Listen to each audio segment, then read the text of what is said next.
because things were so difficult in like 10 years ago in the software game, in contrast to where we are today, Right. most of the things that are out there are really half-baked. People are, because they can build whatever they want, they do build whatever they want. Now, the danger in doing that is what you might want is probably not in anywhere close to what your customers want. Welcome to The Edge for Tomorrow. I'm Tracy, your host, and today I'm joined by Travis Steffen, serial founder and mentor at some of the world's largest accelerators. Travis, thanks so much for being here with me. Thanks for having me. One of the most exciting things about your successes is that you've had 8 exits. How is this possible for someone as young as yourself? Multitasking is one reason. Earlier in my career, I definitely did not have a tremendous amount of confidence in any one thing that I was doing working out ultimately, and didn't necessarily have the bravery that some other founders may have and just completely going all in on one thing, which I do recommend, by the way. I think you're able to create much larger single outcomes in those cases, but I did not come from a business background. I didn't come from an entrepreneurial family in any way. So I was just kind of figuring out things out by messing up and just got some early advice that said just take as many swings as you can early and learn by doing, learn by making mistakes. And that's what I did. What are some of the kind of the biggest mindset shifts that you bring into an organization in order to turn it around? There are a couple ingredients in a successful turnaround in my mind. First and foremost, stop the bleeding. There's something that's going wrong, and we need to find a way to stop the bleeding. We can't slap band-aids on anything. We actually have to perform the surgery. Sometimes that means letting go of some people, which is always the worst part of the job.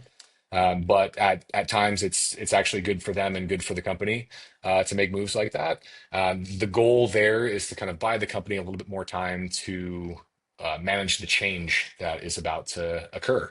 The second piece is that most of the answers that you need are already in the building. So just kind of doing thorough interviews with everybody internally on what they've seen and what's working and what isn't gives a lot of clues in terms of what's broken. And oftentimes culture is what's broken. So that's really become foundational to my approach. If there aren't a number of people that are already in the company that really just genuinely enjoy working with each other, there's a huge problem, and we need to kind of ensure that we do whatever it takes to manage that. So there are a lot of other details that are a little bit more tactical, but for the most part, being able to ensure that the bleeding stops financially, the company's able to take control of its own destiny again. It's able to, gather as much information as possible, as quickly as possible from the people in the building, and then just determine the best path forward to create some level of stability. And then the last piece is to start taking some bigger swings. With any turnaround, usually the company has been stalled for a while, so continuing to just put more effort into existing strategies will really just maybe create a mild success.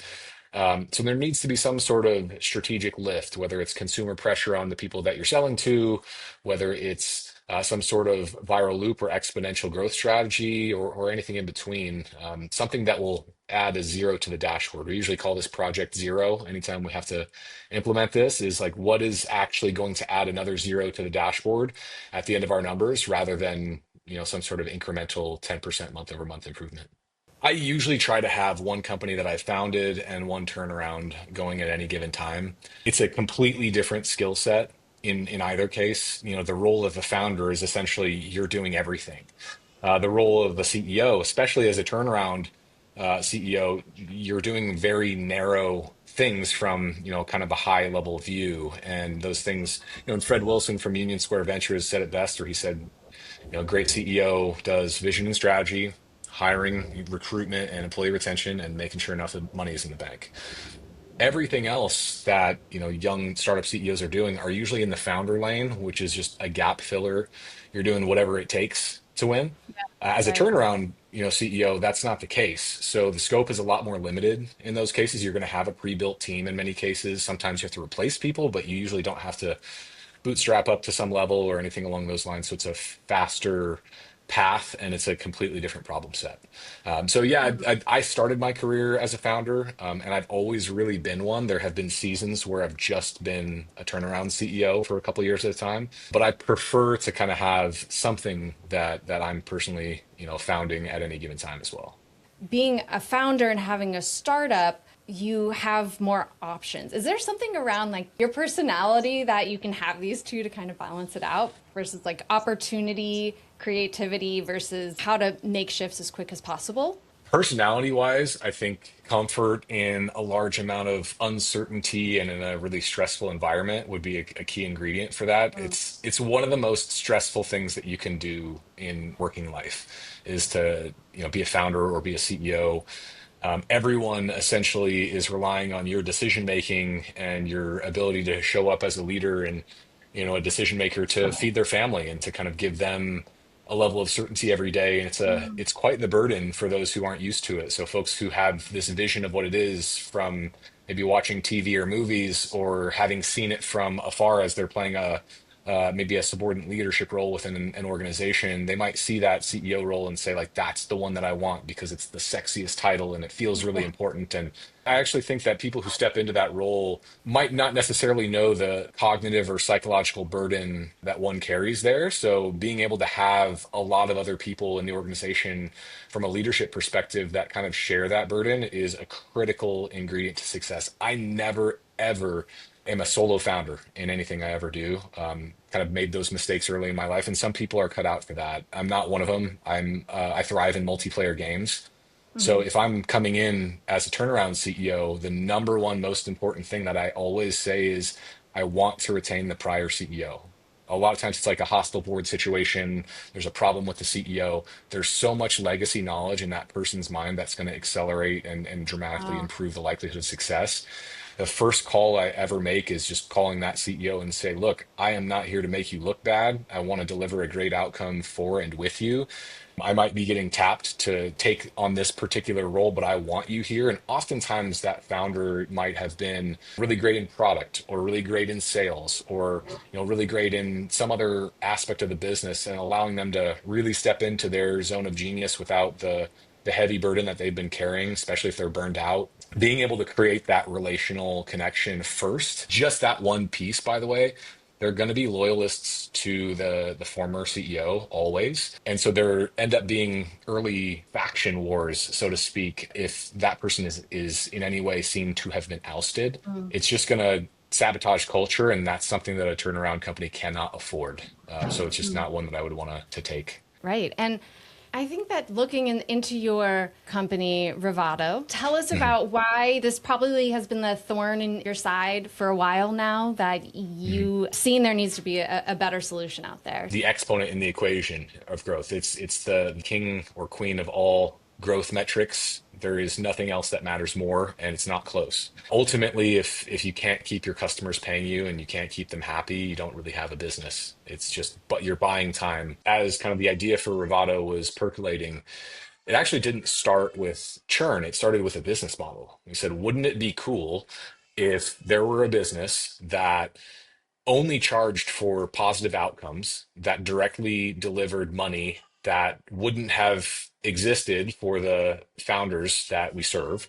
When we deliver them that money, we were able to just take a commission on that found money, in essence, so that we could essentially bake the pie for them and then just keep a slice for ourselves. That's actually one of our core values. One of those things where we thought about it and we're like, would I ever cancel a product like that? And typically, the only reason that we might is if we suddenly decided that we wanted to build the exact company internally as a solution. These days, Yes. maybe a little bit more possible with AI than it used to be, but the amount of kind of complexity that we've been able to handle across the board has made it very difficult for folks who have elected to go that route, and some have tried and come back. It's just made it difficult for them to get the same outcomes. Was there anything unexpected when you were building in terms of what caused churn, how you can solve it? This game is completely full of unexpected items and unknowns and uncertainties, and that'll never stop. I would say if you're not getting information back from the payment processor via their API in terms of why things are failing or when things are failing, context passed across. There's 2,000 plus bank derived error codes that sort of dictate what the potential path forward would look like, just on the involuntary churn side of things, the billing failures and the payment failures and so forth. It was a big surprise to see how many payment processors have huge businesses that give absolutely no information or support to their customers. We found that to just not be the case. We have a number of gold standard integrations that are amazing, and they give us a huge payload through their API that we can actually work with, and deploy a number of products that we have to help our customers keep more customers. We make no secret of who those are when we talk to clients that come to us, and if they're on a bad process, or we let them know this process or this decision is going to be a reason why you guys are going to continue to churn. So Wow. that's one. Is there anything interesting about what types of business cases really could use your service the most? If you're a subscription-based business and you want to improve your retention, typically we can serve you in some way. The businesses that get the biggest outcomes from us are ones that actually don't have a substantial churn reduction process today at all, or who have customer success teams who are responsible for doing this manually and are overwhelmed with the number of tasks they have outside of this motion. So we essentially just take the entire thing off of their shoulders and we work with them as collaborators.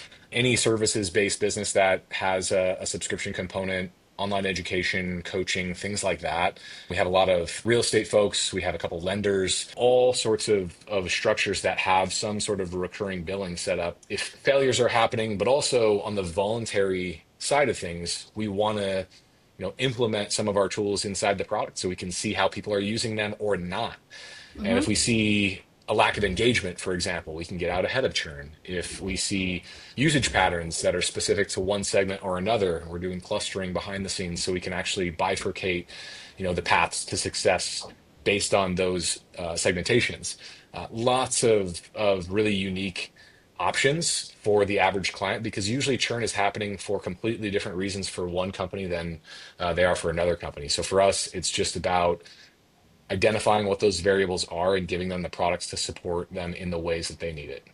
Something else I'm very excited to talk to you about that we haven't mentioned yet, the nature of a doctoral program being so based in research and a thesis and diving deep into something, having that success and experience under your belt going into a program, it just sounds like the right order of things if you are going to do that. What made you decide to go there, and what are you focusing on? Honestly, it was the thing that made me focus there. I had a couple degrees early in my career that I didn't use. I had a bachelor's and master's in exercise physiology, biomechanics, sports science, things like that. When I thought that I was going to do something in that space, and I did for a while, but when you exit certain companies, you're going to get non-competed in those industries for a couple of years. And so I used those degrees early in my career, got non-competed for several years after the fact, had to kind of pivot and go to different industries and build, businesses there, and sort of fell in love with new puzzles as often as possible. Like novelty is a big thing for me in terms of what I focus on. So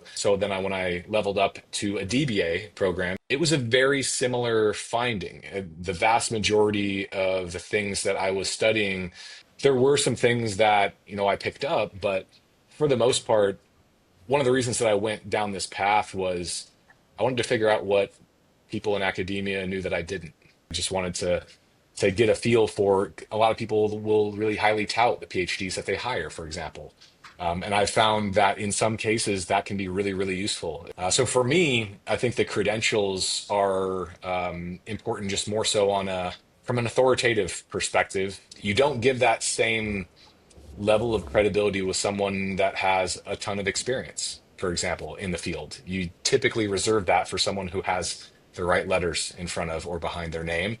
And so I wanted to kind of have the best of both worlds to ensure that I was able to open as many doors as I could from an authoritative perspective, and then actually successfully execute that, which draws on experience. And that would be the true story behind why I elected to go that path. What have you come to notice about identifying trends? And the first thing I try to do is try to kind of establish the credibility of the source of saying something is a trend. There are certain research firms that are really unbiased and will just show you what they see, and that is their business, is showing you what they see. They have very few ulterior motives for releasing that information. They don't necessarily care what the patterns are. They're trying to serve everybody in terms of a cap table management software perspective.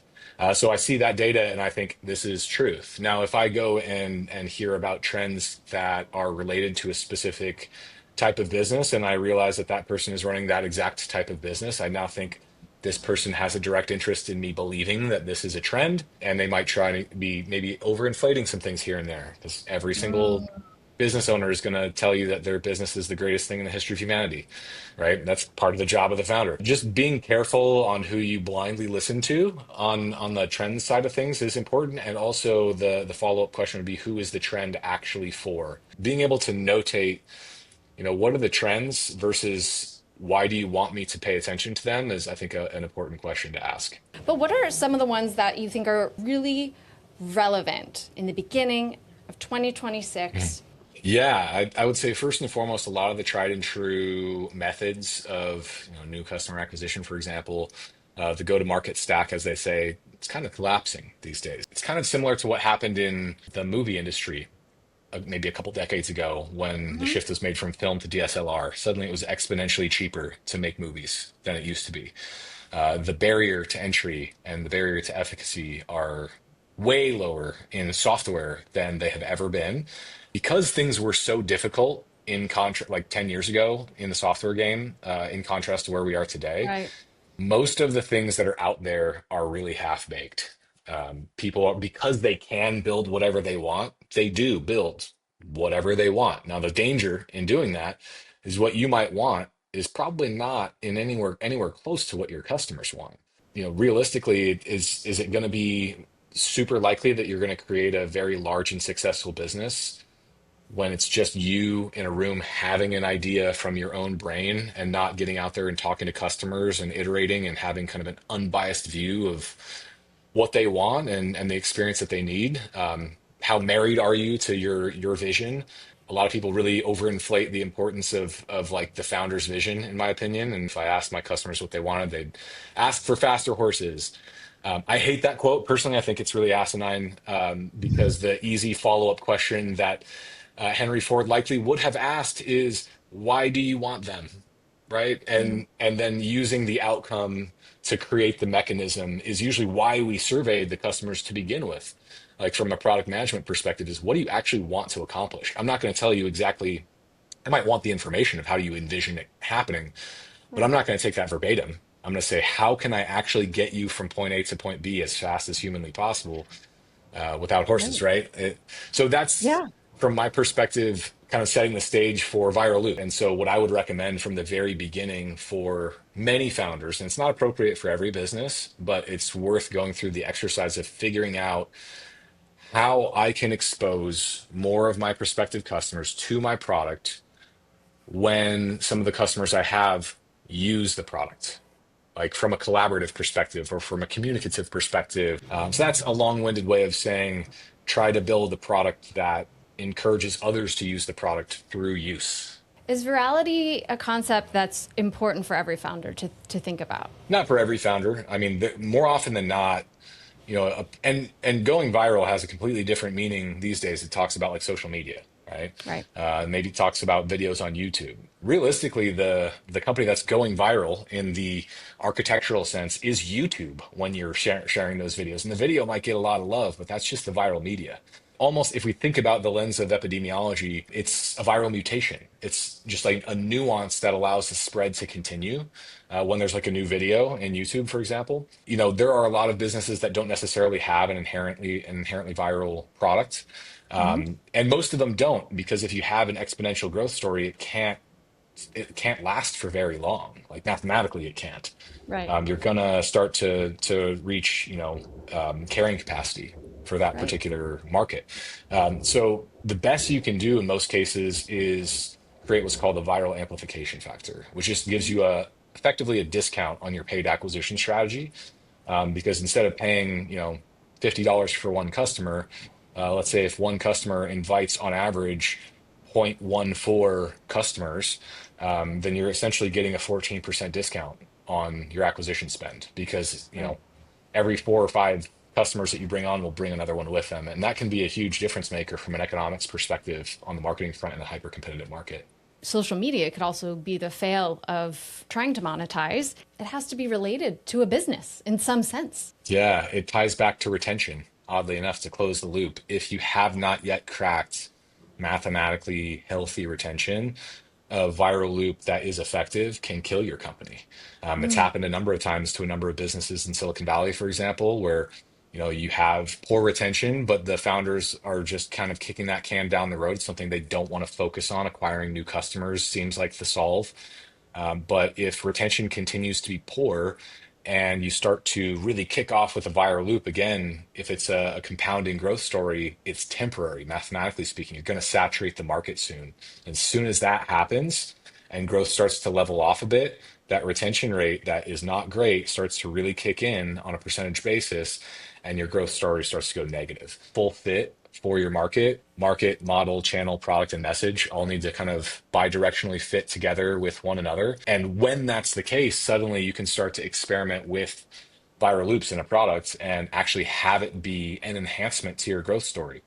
That's where things can start to get really exciting, and you can get some of these bigger valuations and serve bigger customers in different ways. But before that, it's just very bad math at the end of the day. If you're not paying attention to your numbers, it's very unlikely you're going to succeed. Later this year in 2027, like is there anything out there that you're excited about or that you think really could be something to come into play people aren't thinking about? I think the very nature of business and commerce in general are going to dramatically change over the next couple of years in ways that, as human beings, we can't really predict because a lot of the forces that are really driving valuations today, and we're talking about AI now, right?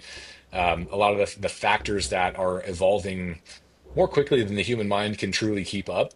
I can't see a world in which human to human business is going to look anywhere close to the same as it has Mm. the past, 5 to 10 years, for example. If you think about the primary function of most businesses that have been created over the past, long time, most of them are going to be rooted in either delivering outcomes that you haven't been able to deliver manually yourself, or delivering outcomes faster than you've been able to achieve yourself. Essentially, it's been a game of cost and convenience. Mhm. We're either making things easier or we're making things cheaper. We're bundling and we're unbundling and we're doing all sorts of things like that. Where we're headed now is we're actually seeing kind of the most rapid technological evolution that I think anyone has ever seen. And today, it's an existential threat to pretty much every knowledge worker. Because at the end of the day, yeah, you might be able to build literally anything you can think of, but it doesn't mean anyone's going to buy it because they can do the same thing that you can. So I think it's going to be a really interesting period of time, honestly. Mm. And I don't 100% know where we're going to land. I don't have the mental models or the case examples from the past that speak to where we're going. When I'm going to see you in 2 years from now, what other challenges are you going to have given yourself? It's a great question. Honestly, I think success is a really malleable definition. It really kind of depends on your aim. Successful, it's try to figure out what success means to you. For me, the future is less about taking massive, super huge, visible swings and more about trying to unlock more time with my family and having really cool and novel memories and experiences with them as often as I can. And there's really a ceiling on how much money will enable that at the end of the day, because anything above and beyond that just takes me away from them more than I would prefer, to happen. Because like if you have kids, they just want your time. They don't Mm. care about the money at the end. They don't care about what people have written about you in the press. So I'm grateful that I have good people around me that have woken me up to that fact earlier in my career than most Yeah. people get there. But yeah, for me, it probably isn't going to be about massive, super huge swings. I'm not nearly the person these days that needs several billion dollars, for example. I don't really want to live that lifestyle. So I would be very content continuing the path I'm on, solving fun, novel problems with people that I thoroughly enjoy. Anytime I, start a company or do a turnaround, I usually try to bring in a lot of the same people that I've worked with for a long time because it just makes the whole process a lot more enjoyable. There's way more trust. You're always going to be after some new adventure because that's Hmm. exciting. And Yeah. yeah, Yeah. I love it. And Travis, where should people follow you? So I'm not on many social media platforms. I am on LinkedIn. We do a lot of business through LinkedIn. If you're a subscription-based founder, and you want to That's improve right. your retention rate, just revato.com, revato.com. We'll chat with you. You don't pay anything to set up. You don't pay anything until you get outcomes from us. And even then, it's just a one-time commission on the money you would have otherwise lost. And then it's all yours again next month. So there's always a guaranteed, 5x ROI, but usually the incremental retention on the folks that we save makes it a lot higher than that. Thank you so much for coming on today, spending this time with me, and sharing so much insight, value, and hopefully a moment of reflection for anybody listening. I wish that for everyone. Yeah, yeah, it kind of became a little bit more philosophical than it often does, I'm sure, but hopefully it was valuable for folks. All right, thanks so much.